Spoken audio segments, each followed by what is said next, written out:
Do you feel like you can confidently shop on the high street? No. I feel like there's some, well, I say that. I think as a plus size person, you can never really know what your size is. So on a good day, maybe I can go into H&M and find stuff and buy jeans or whatever. Because H&M, I can be anything from an 18 to a 26. Like the sizing In is... everything, like jeans. Yeah. So H&M's a good shop for you to go to? Well, yes and no. But I can't tell you what size I am in H&M. Okay. So I will have to be like, okay, well, typically I'm an 18 or 20. Let me pick up that size. Yeah. But today I might be a 26 because the cut is weird or... How did it make you feel, though, when you pick up something that's a size 26? Do you care? The first time it happened, it shattered my heart.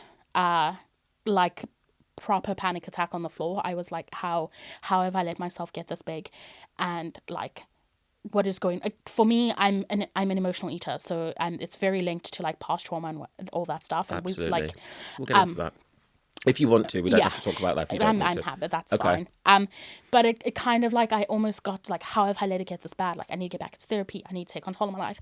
And then I took those size 26 jeans and I held them up to my size 18 jeans and they were the same size. And I was like, sizing is a joke. It is. And as many of you probably have seen on TikTok, especially with women, if you like with women's clothing, you can be like 4 different sizes in 4 different shops. So sometimes some days I can definitely shop on the high street and buy a whole new wardrobe and find tons of things I like. And some days I can't. I just want to clarify what the high street is for anyone listening to this who isn't from the UK. So the high street typically is where you find most of the, I'd say, affordable shops. So like H&M, Zara. H&M, Zara, All Saints, Reiss, places like that where the majority of people can find an outfit that they can afford. So, you know, that's what the high street is. Can you shop at Zara? Who can shop at Zara? Like, honestly.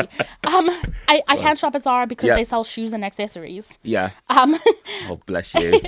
I've never been a Zara girly anyway. Okay. It's not really my style. It's not really a place I've ever shopped. And it might have been because I know that Zara is not plus size friendly. And I've just kind of conditioned myself to not go there and not be into their clothes. But I can't shop at Zara, no. Things have got so bad for you that you actually are a part of a WhatsApp group where you give tips to other plus size women where you can shop. Where we can shop, where we can buy swimsuits, we also like resell our clothes in there. So like vintage for plus size girlies or plus size people, and where if we find places that are like custom sizing, or if we find a shop that's wildly inaccurate with their sizing, we kind of just share that all in there. How did you find that group? So it actually is a spin-off from one of the kink groups. So I was in a kink group that had like 2,000 people. They then created a community on WhatsApp that like broke off into different things we're all interested in. So there was like a general chat, but then there was a pre-loved clothing chat that spun out of that. And then kind of there were a lot of plus size people on that group that were just getting frustrated at seeing like all the size 8s and 10s that were being sold in there. And we were like, should we just create our own safe space and go there? Yeah. And it's grown quite a lot. Yeah. Yeah. And how many people how many members are there of this group? I think like right now there's like 198. Wow. Yeah. And it's a supportive... Yeah, like I was in there the other day. My partner and I have actually gone back to the gym and I was looking for like tank tops to train in. Yeah. And I was getting really mad because everywhere I was searching for like workout tops wanted to sell me something with a sleeve. And I was like, I'm going to be gymming and I'm plus size. Like it's hot. Yeah. Just give me a tank top. Yeah. And so like I went into the group and I was like, can someone just tell me where the hell I can buy tank tops to gym in? And where did you find... So then there like a lot of things came up and it's a lot of shops that you generally wouldn't think about. So ASOS is good though, right? ASOS. Yeah. ASOS is at the moment pushing a lot of sleeve stuff. So that's why I got frustrated. But then things like Marks and Spencer came up. Are they good for plus size? Yeah, they stock in store.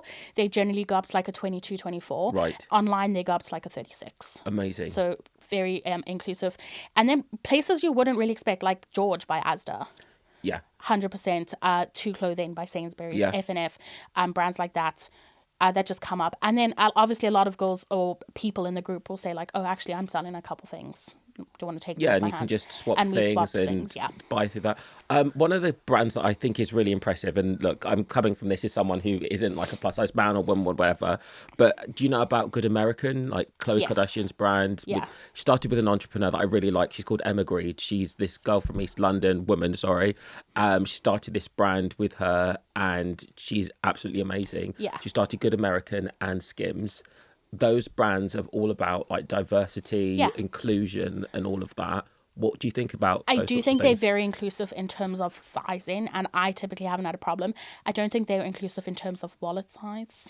Okay, so It's it's a bit more pricey. it's more of the premium end. Yeah, and cost of living crisis in London is a real thing right now. So what you want really is an affordable brand that plus size women can shop at. Yeah. Comfortably. And I think a lot of the problem that we're facing right now is that plus size women you can't shop and be socially aware at the same time as a plus size person unless you have money, because the kind of places that are selling plus size clothing is like Shein. Like, I don't want to shop at Shein. Like, I'm actually going to buy a sewing machine and start making my own clothes. I was going to say, do you shop at places like Shein and PLT? I have before. I have now made a conscious effort, decision to not be shopping there anymore. Yeah. I'm also like doing this huge wardrobe transformation where I only want to wear pink in my life. So, so keeping like black, whites and neutrals and then only pinks. Yeah. So it's giving me something to think about when I'm shopping. Like, oh, you only want to buy pink, but I don't want to buy from Shein. I don't want to buy from brands that have a bad history like that, you know. I'm not saying that high street brands are better. Zara is one of like the biggest problems in environmental stuff with clothing. But you have to, like, as a plus size person, you have to pick your battles. Yeah. Like, if my options are Shein and H&M. It's not your fault. Exactly.